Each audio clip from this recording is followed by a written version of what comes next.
la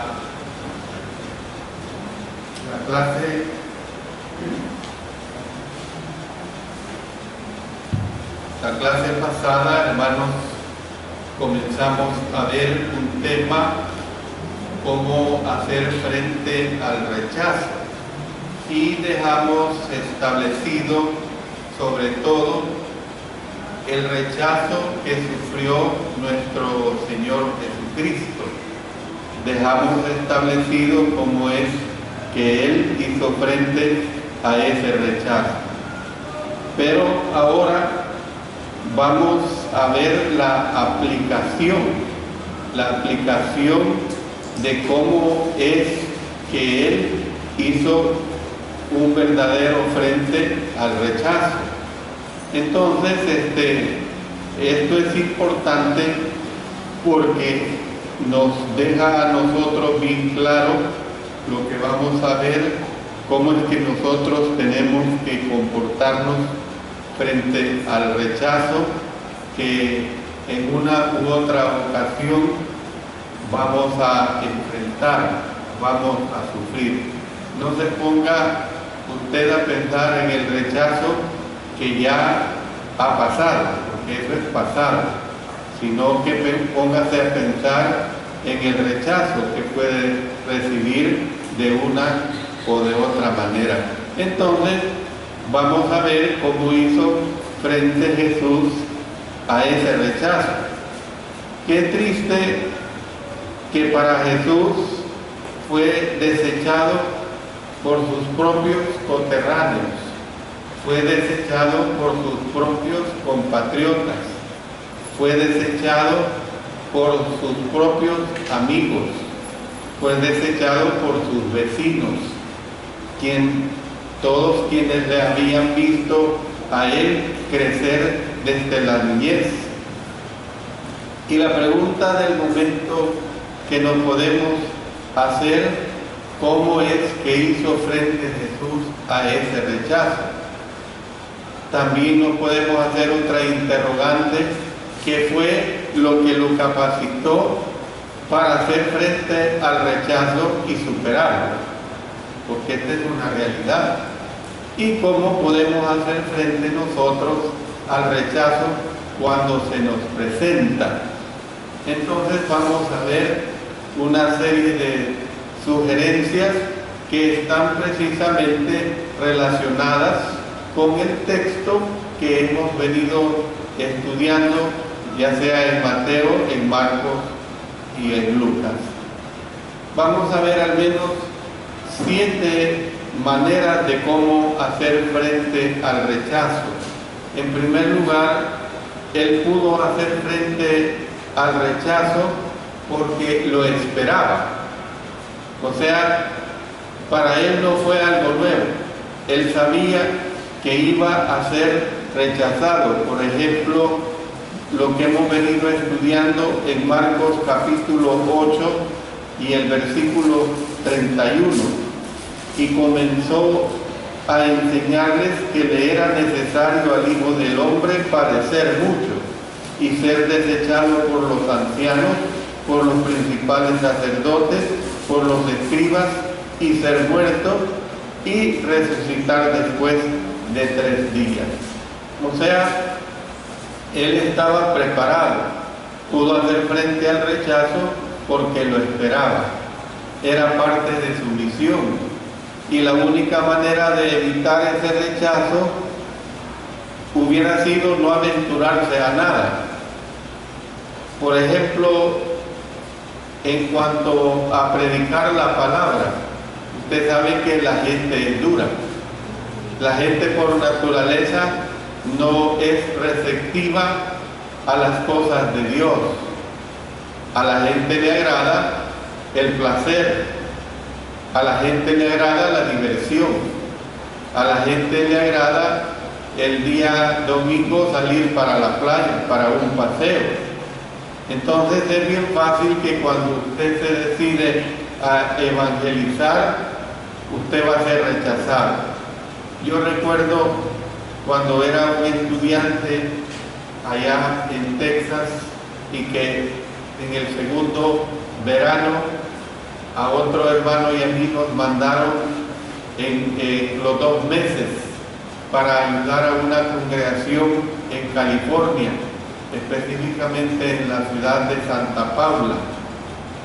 Salíamos a tocar puertas y, hermanos, era duro porque casi todos nos aventaban las puertas,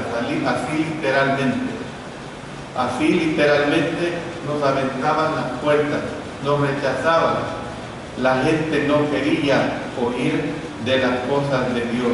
Por eso la única manera de evitar el rechazo es no aventurarse a nada. Usted no va a ser rechazado si toda la vida se queda en casa. Usted no va a ser rechazado si toda la vida usted no hace ningún esfuerzo por predicar la palabra, por hablarle a sus vecinos, a sus amigos, a cualquier persona que tenga oportunidad. Si usted nunca extiende su mano, podemos decir que jamás se la cortarán, ¿verdad?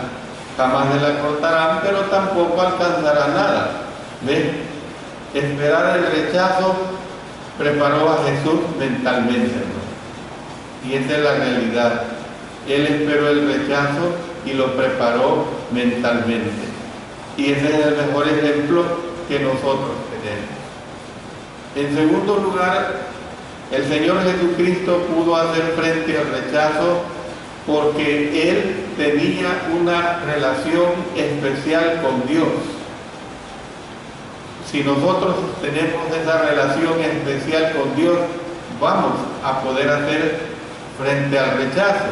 Esa relación estaba implícita en esa profecía de Isaías que decía, en Lucas la leíamos 4:18, el Espíritu del Señor está sobre mí por cuanto me ha ungido para dar buenas nuevas. Este ungimiento había tenido lugar precisamente en el momento de su bautismo, cuando el Espíritu vino sobre él. Miren lo que dice en Lucas, en el capítulo 3 y el versículo 22, hablando precisamente de esa situación preparatoria que le vino al Señor Jesucristo. Y descendió el Espíritu Santo sobre él en forma corporal como paloma, y vino una voz del cielo que decía, tú eres mi Hijo amado, en ti tengo complacencia. Entonces, a partir de ese momento, Lucas señala que Jesús estaba siempre lleno del Espíritu Santo, y él pues renovaba ciertamente esa relación por medio de la oración. Si algo le ayudó a nuestro Señor en su ministerio fue que fue un hombre de oración. No se atuvo, bueno, yo soy el Hijo de Dios, yo no necesito orar. Por el contrario, él fue un hombre de oración. Mire lo que dice en el capítulo 5 de Lucas, el verso 16. Mas él se apartaba a lugares desiertos y oraba. Entonces, nosotros podemos ver que estaba siempre consciente que aún si era rechazado ¿por quién? Por los hombres, no había sido rechazado por Dios. Eso es lo importante que nosotros tenemos que entender. Mire el apóstol Pablo en su segunda carta que dirige a Timoteo, en el capítulo 4, en los versos 16 y 17, noten lo que dice: en mi primera defensa ninguno estuvo a mi lado, sino que todos me desampararon. No les sea tomado en cuenta. Pero el Señor estuvo a mi lado y me dio fuerza para que por mí fuese cumplida la predicación y que todos los gentiles oyesen. Así fui librado de la boca del león. Entonces, ¿qué es lo que vemos, hermanos? Que él pudo hacer frente al rechazo, no solo porque lo esperaba, sino porque tenía una relación especial con Dios. Un tercer aspecto también, hermanos, por el cual nuestro Señor Jesucristo pudo hacer frente a ese rechazo es porque asistía regularmente a los servicios de la sinagoga. Miren, hermanos, al Señor le encantaba ir a la sinagoga. Al Señor le encantaba estar el día sábado en las sinagogas y en cuantas oportunidades tenía. Vimos anteriormente, si usted recuerda, que Cristo tenía la costumbre o el hábito de ir a la sinagoga. Y podemos decir que si alguien pudo haber estado alguna vez en lo cierto al decir que, bueno, no necesitaba los servicios de la iglesia, los servicios de adoración colectiva, era nada menos que el Señor Jesucristo. ¿Por qué? Pues Él era Dios, Él era el Hijo de Dios, y Él podía haberse mofado, Él podía haberse ufanado y decir, ¿yo para qué voy a ir? Y yo no soy Dios, pues, y yo no soy el Hijo de Dios. Sin embargo, cuando el pueblo de Dios se reunía para estudiar o para adorar, Él deseaba estar con ellos, deseaba estar con ellos. Miren qué hermoso esta situación de desear estar con la iglesia, qué hermosa esta situación de desear estar reunidos. En nuestro estudio que hemos estado viendo de la vida del Señor Jesucristo, a esta altura, hermanos, hemos avanzado lo suficiente para que cada uno de nosotros podamos responder algunas preguntas acerca del pueblo de Dios en este tiempo. Y es decir, hermanos, considerados en su totalidad, nosotros nos podemos preguntar, ¿eran realmente piadosos los israelitas? ¿Se podían considerar un pueblo de integridad? ¿Estaban llenos de fe y de amor a Dios? ¿Les agradaba realmente dar estas demostraciones o estaban decaídos espiritualmente? Bueno, hermanos, Jesús podía haber dicho fácilmente, bueno, yo no voy a ir a la sinagoga porque la sinagoga está llena de hipócritas. Y como está llena de hipócritas, yo mejor no voy, porque, hermanos, ya hemos visto bastante de que Él entendía las mentes, leía las mentes, sabía lo que estaban pensando el auditorio que le escuchaba, y Él sabía qué situación se manejaba ahí internamente en las personas. Podría haber sido sincero al decir, bueno, como yo tengo la habilidad de leer su interior y de entender que están maquinando cosas malas, bueno, podría decir, yo soy mejor que ellos. Yo soy mejor que ellos y yo, siendo mejor que ellos, ¿para qué los voy a buscar si yo no puedo sacar nada de ellos?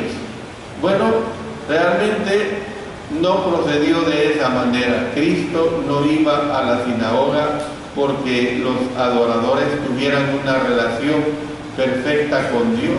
Sabía Él perfectamente esa situación. Antes bien, hermanos, iba porque deseaba mejorar su propia relación con Dios. Y eso es lo que nosotros tenemos que entender, que cuanta reunión podamos aprovechar como iglesia, debemos de hacer esfuerzos, porque esta situación se da. ¿Por qué? Porque de esta manera mejoramos, acrecentamos en nuestra relación con Dios. Y si usted y yo mejoramos en nuestra relación con Dios, pues evidentemente vamos a mejorar en nuestra relación los unos con los otros, porque precisamente nuestra naturaleza es justamente de índole espiritual. Hoy, hermanos, adoramos con la iglesia no en una sinagoga, como lo hizo el Señor Jesucristo. Acuérdense que eran situaciones que venían desde la antigua ley, la ley mosaica. y que para que hubiese una sinagoga al menos debían de haber 10 judíos donde había una nación o una población gentil. Pero aquí estamos hablando de una población estrictamente judía. Entonces, sin embargo, hermanos, cuando yo digo que nosotros no adoramos en una sinagoga, necesitamos tener precisamente la actitud del Señor. Miren en lo que dice en 1 Pedro en el capítulo 2 y el versículo 21. 1 Pedro capítulo 2 y el versículo 21. Pues para esto fuiste llamados, porque también Cristo padeció por nosotros, dejándonos ejemplo para que sigáis sus pisadas. Hemos de reunirnos regularmente para podernos animar los unos a los otros, hermanos. El escritor a los Hebreos dice, no dejando de congregarnos, como algunos tienen por costumbre, y más cuando veis que aquel día se acerca. Siempre se ha discutido a qué día se podría referir. Se ha hablado que podría ser el día del Señor.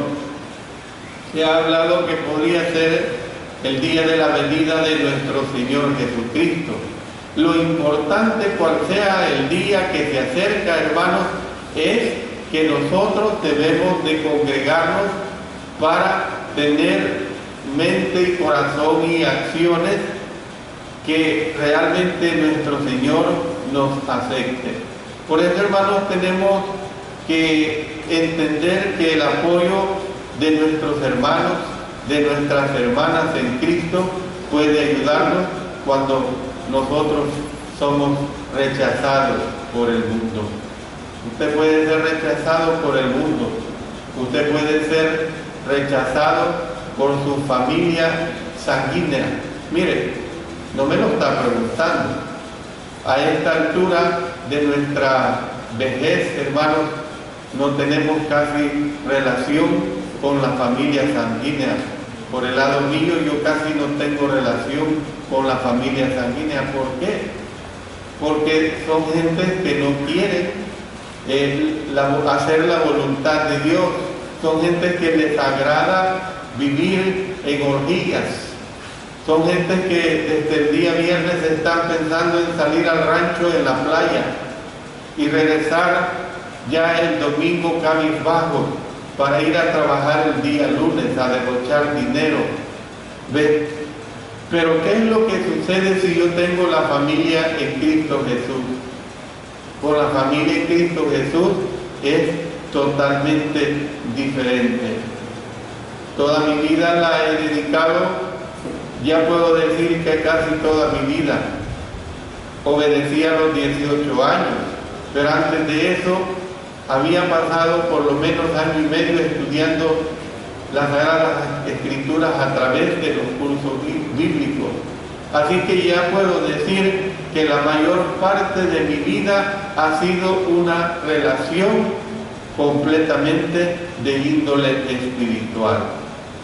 Bueno, otro punto importante, y sería el cuarto que quiero que ustedes hagan uso de él. El Señor Jesucristo, hermanos, también pudo hacer frente al rechazo porque conocía las Escrituras. Miren qué hermoso. Ya vimos esa escena cuando llegó a la sinagoga, tomó el rollo, se fue directamente a leer del libro de Isaías, y cuando lee del libro de Isaías, usted recuerde que les lee aquella profecía y les hace ver y decir, pues este Mesías del cual les estoy leyendo, ese Mesías soy yo, y este es el momento. O sea, el Señor Jesucristo fue un estudioso de las Sagradas Escrituras y Él no tenía necesidad. Hermanos, si Él con el Padre y con el Espíritu Santo son uno, Él sabía lo que el Espíritu Santo había ya revelado antiguo testamentariamente hablando. Sin embargo, él actuó de una manera semejante a un hombre que necesitaba aprender y estudiar de las cosas de Dios. ¿Por qué? Porque lo necesitaba en el sentido de divino que era, no, sino que lo hizo para dar ejemplo. Entonces, hermanos, él pudo hacer frente al rechazo porque conocía las Escrituras. Y eso es lo que tenemos que entender. Anoche una hermana nos decía, mire, yo sé que mi esposo, yo lo conozco bien y todas las semanas no agarra la Escritura. Todas las semanas no estudia. Y es triste oír eso. Yo espero que ustedes no se den esa situación, hermanos. Es triste aún ver hermanos y hermanas que vienen a las reuniones y no traen la Biblia. Y yo espero de que los que pueden venir el jueves no se limiten a agarrar la Escritura esta horita que estudiamos o el día domingo que nos reunimos de 9 a 12. Hermanos, es importante. Una vez más, imaginémonos enrollando pues y desarrollando ese manuscrito, buscando los pasajes que deseaba leer. Yo le pregunto, ¿percibe usted en qué dirección lleva esta sugerencia que le estoy presentando? Hermanos, Dios nos ha dado muchos recursos para fortalecernos. Por ejemplo, ya he hecho referencia que nos ha dado la oración. La oración es una manera muy fuerte para fortalecernos. Es parte esencial de nuestra relación con Él. Pero también, hermanos, nos ha dado la Biblia para que leamos de modo que podamos oír su voz consoladora. Mire, usted no se ponga a pensar. A veces nosotros nos metemos, como dice el dicho, en camisa de 11 varas. Bueno, ¿y cómo hacían aquellos cuando no tenían la Biblia escrita, cuando no estaba en forma de libro, hermano? Hermana, que no le interese eso, lo que le interesa es que usted la tiene disponible ahora. Eso es lo que usted tiene que entender. A veces, casi siempre las personas que son prejuiciosas o quisquillosas andan haciendo preguntas absurdas. Por ejemplo, ¿quién fue la mujer de Caín? Bueno, y no dice que Adán y Eva tuvieron mujeres, pues alguna de estas agarró, el Señor permitió que se mezclaran entre ellos. A usted que le interese la vida en Cristo Jesús como usted ha sido llamado y con las facilidades que usted tiene ahora. Entonces, hermanos, tenemos que entender que nos ha dado la oportunidad de reunirnos. Mire, esta es una bendición ahorita, la oportunidad de reunirnos, la oportunidad que cuando nos reunimos nos animamos los unos a los otros. Lamentablemente, muchos de nosotros no aprovechamos estos recursos celestiales. Después nos preguntamos, ¿por qué nos desmoronamos espiritualmente hablando? ¿Por qué venimos llorando muchas veces, hermanos? Siempre yo he dicho, y suena a lo mejor un tanto pesado, hay oraciones que no fueran necesarias emitírselas a Dios. ¿Por qué digo esto? Porque a causa de su negligencia muchas veces se pueden llegar a circunstancias completamente difíciles por la infidelidad. Y claro, y es bíblico y es correcto que usted tiene que acudir al Señor cuando se encuentra en tribulaciones, cuando usted cae en un pecado. ¿Quién es el mejor auxiliador para usted? El Señor. Pero muchas veces, hermanos, no sería necesario pedir por ello si realmente nosotros cultiváramos nuestras vidas. Hermanos, no nos preguntemos por qué nos desmoronamos cuando nosotros llevamos nuestras vidas o por qué somos rechazados si nosotros nos ponemos nuestra parte. En quinto lugar, el Señor Jesucristo pudo hacer frente al rechazo porque sabía quién era Él y Él entendía su plan en el plan de Dios. Él entendía su lugar, mejor dicho, en el plan de Dios. Él entendía su función, podía leer Isaías capítulo 61, como he hecho referencia en la clase pasada, y decir en otras palabras, bueno, es de mí que habla este pasaje, y yo estoy haciendo lo que Dios desea. Y eso es lo que deberíamos de aplicarnos a nosotros también, hermanos, que muchas cosas el Señor nos habla directamente y nos está diciendo, es para mí este mensaje. Por lo general no podemos hacer frente al rechazo porque adolecemos precisamente de esa inseguridad personal. No siempre podemos ver el lugar que ocupamos en el plan de Dios, porque nosotros no dejamos, porque nosotros no permitimos, no nos damos cuenta de que para Dios somos especiales. Siempre seremos especiales para nuestro Dios. No nos damos cuenta muchas veces, hermanos, de que somos pueblo de Dios. ¿Cree usted que nosotros somos pueblo de Dios, sí o no? Amén, ¿verdad? Entonces tenemos que entender esta situación. Si usted es cristiano o cristiana, usted es un varón de Dios, usted es una mujer de Dios, y Dios tiene un plan para su vida. Cuente con ello, hermano, cuente con ello. Ve, Dios está siempre de su lado. Por eso el Señor Jesucristo pudo hacer frente a ese rechazo, porque Él entendía su lugar y el plan de Dios que le había sido encomendado. Bueno, en sexto lugar, el Señor Jesucristo, hermanos, pudo hacer frente al rechazo porque estaba dedicado a hacer lo bueno, aun cuando Él sabía que podía ser rechazado. Mire, nosotros como cristianos estamos llamados a hacer lo bueno, no a hacer lo malo, no a hacer lo malo. Nuestra misión es hacer lo bueno. Que la carne, como dice el apóstol Pablo, peleo contra mi carne, dice el apóstol Pablo.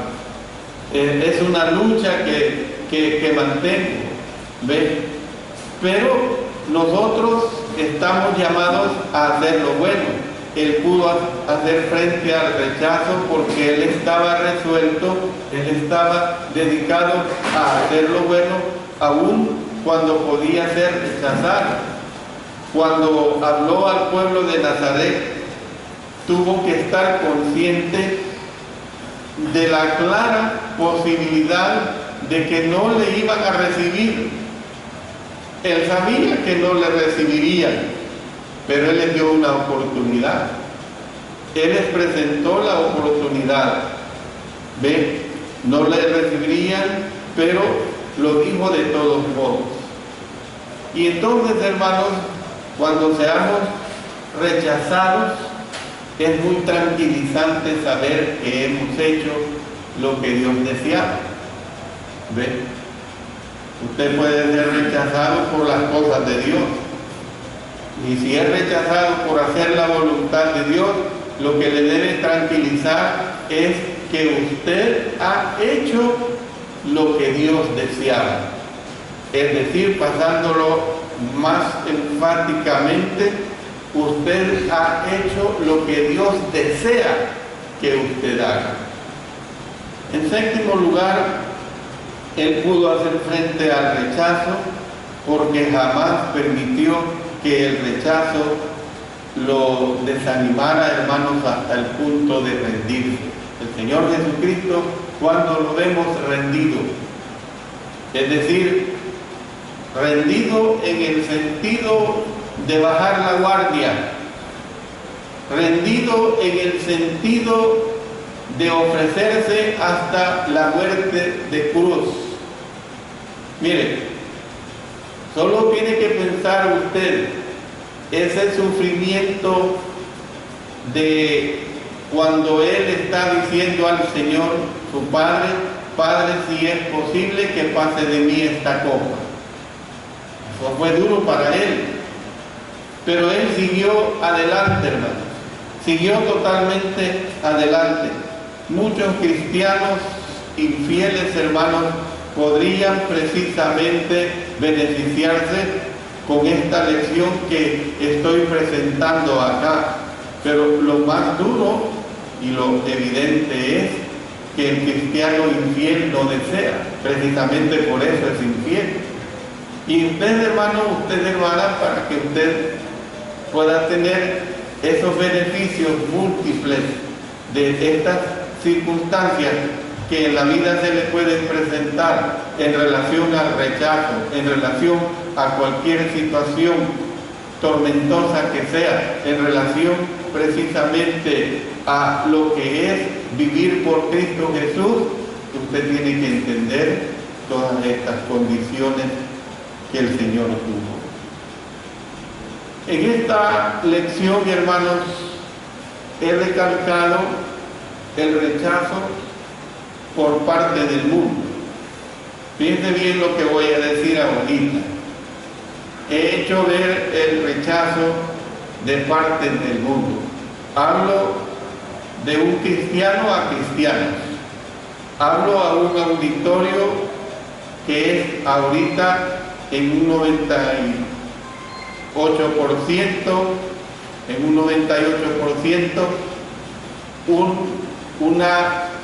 un auditorio que es netamente cristiano. Bueno, he recalcado el rechazo por parte del mundo. Ustedes ya a esta altura lo han entendido. Pero hermanos, óigase lo que voy a decir, que en el texto Jesús no fue rechazado por el mundo, sino que fue rechazado por hombres y mujeres que afirmaban ser pueblo de Dios. Y esto es duro, hermanos. Esto es duro. Por hombres y mujeres que afirmaban ser pueblo de Dios. Él fue rechazado por esta clase de gente. Hermanos, no fue rechazado en la calle, sino que fue rechazado en un edificio en el cual se adoraba a Dios. Allí es donde fue rechazado, en un edificio en el cual se adoraba a Dios. Hay muchos cristianos que una vez fueron fieles en su adoración y en su trabajo para el Señor, pero después sus sentimientos fueron heridos por otros cristianos y como resultado de ello dejaron la iglesia.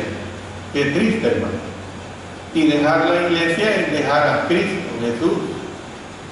Nadie puede, yo no recuerdo exactamente si aquí ha sucedido, pero sí lo he oído en mi largo ir y devenir de siervo de Dios, de cristianos que no son sinceros cuando pasan a reconciliar. Piden la oración, pero de sus labios han expresado que ellos solo estaban alejados de la iglesia, pero no de Dios. Es una gran farsa, hermano. Es una gran mentira. Si usted está alejado de la iglesia, está alejado de Dios. Si usted está alejado de Dios, está alejado de la iglesia. ¿Por qué? Porque la iglesia es el tesoro más grande para nuestro Señor Jesucristo, hermanos. Él es la cabeza, Cristo Jesús es la cabeza, y Él se duele por el sufrimiento de cada uno de los miembros de este cuerpo. Entonces, hermanos, mire, yo no le deseo lo que le voy a expresar. Yo no deseo que usted caiga en infidelidad, pero si acaso usted cae en infidelidad y tiene la oportunidad de venir y de reconciliar, Nunca venga diciendo, hermanos, que solamente se había alejado de la iglesia, pero no de Dios, porque esa es la gran ofensa para nuestro Dios, hermanos. Si usted se aleja de la iglesia, se aleja de Dios. Si usted se aleja de Dios, se aleja de la iglesia. Usted ha pisoteado a la iglesia, así como ha pisoteado a Dios.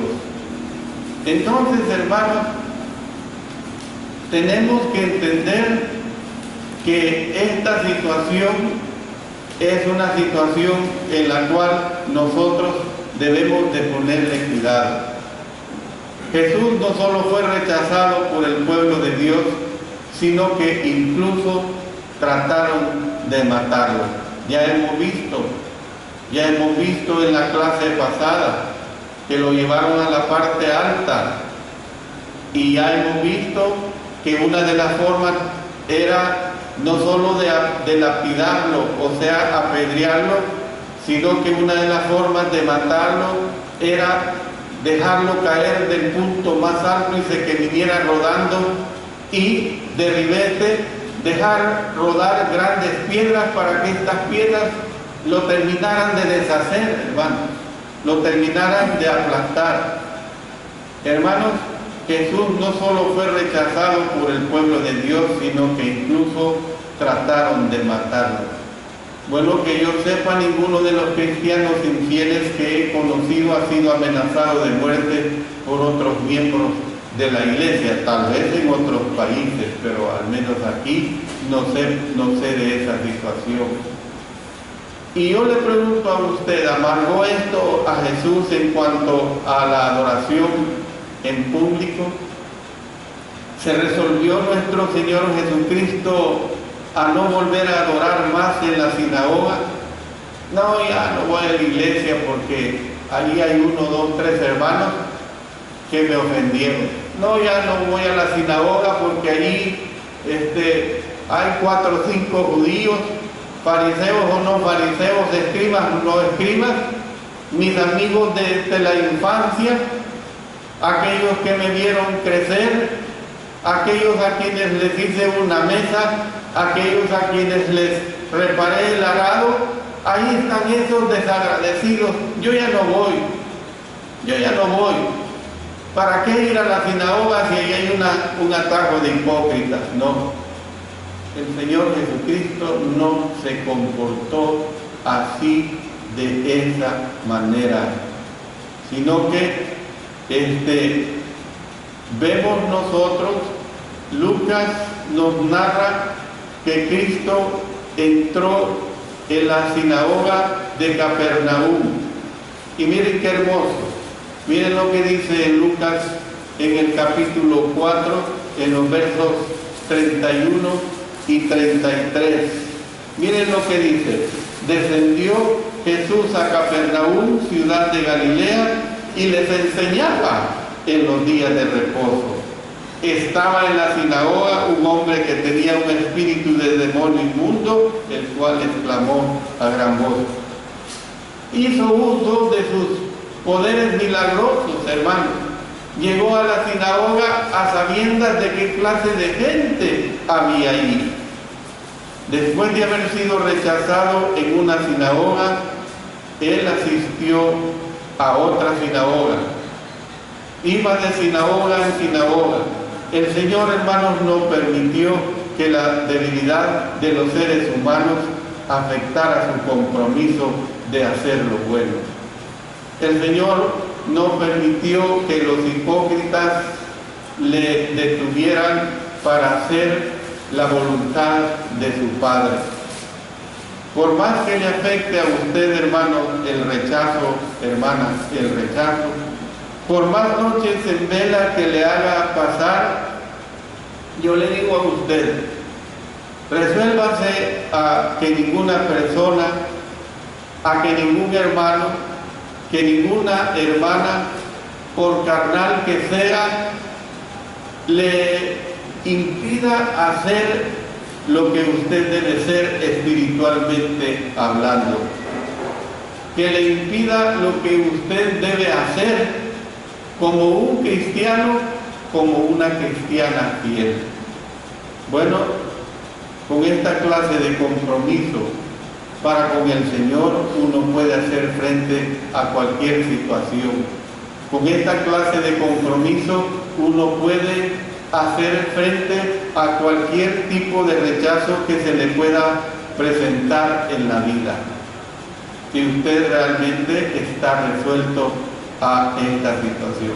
Quiero terminar diciéndoles que para superar el rechazo, usted necesita tener una relación especial con el Señor. Es una realidad. Usted necesita tener una relación especial con el Señor. Usted necesita estar asido del Señor, agarrado del Señor. Y esa relación, por ejemplo, para el que no ha obedecido, comienza a través de su bautismo. Claro, si realiza su bautismo es porque se arrepiente de sus pecados, porque ha confesado o confesará pues el nombre de nuestro Señor Jesucristo y es sumergido en las aguas del bautismo. Ahí es como se empieza a hacer frente al rechazo de esta vida. Pero si usted, y hablo con mis hermanos y mis hermanas en Cristo Jesús que me están escuchando, si usted ha llegado a ser un hijo de Dios precisamente por esta fe, precisamente por la obediencia, usted ya pasó esta etapa espiritual en su vida y ha permitido que el rechazo le desanime, hermanos, al punto de que ha llegado a ser infiel, de que ha llegado a ser improductivo. El Señor Jesucristo, miren lo que le dice: no temáis a los que maten o los que matan el cuerpo, mas el alma no pueden matar. Temed más bien a aquel que puede destruir el alma y el cuerpo en el infierno. Entonces, mi hermano, mi hermana, si usted me permite usar el pensamiento de nuestro Señor Jesucristo, puedo añadir lo siguiente: y no temáis a los que solamente pueden rechazarte en esta vida, temed más bien a aquel que puede rechazarte por toda la eternidad. Esta es una realidad, hermano. Si usted realmente entiende, usted en ningún momento va a sentirse fracasado por el rechazo, venga de donde venga, porque Dios está con usted. Termino este mensaje que espero que a todos ustedes, como a su servidor, nos ayude para entender, hermano. Yo quiero terminar diciendo, en los últimos 3 años, mi esposa y yo hemos sido víctimas, y qué triste, dentro de la misma iglesia, de querer ser involucrados, como especialmente su servidor, como una persona que ha enseñado falsa doctrina. Eso no me interesa, porque yo sé que he enseñado la palabra de nuestro Dios y estoy listo para el rechazo, porque estoy completamente convencido de lo que he aprendido desde la edad de los 18 años hasta mi edad de 64 años, gracias a nuestro Señor, para poder hacer frente a ese rechazo. Hermanos, que el Señor bendiga a cada uno de ustedes, que el Señor me bendiga a mí como su siervo, como su servidor, lo mismo a mi esposa, como siervos que somos delante de la presencia de nuestro Señor.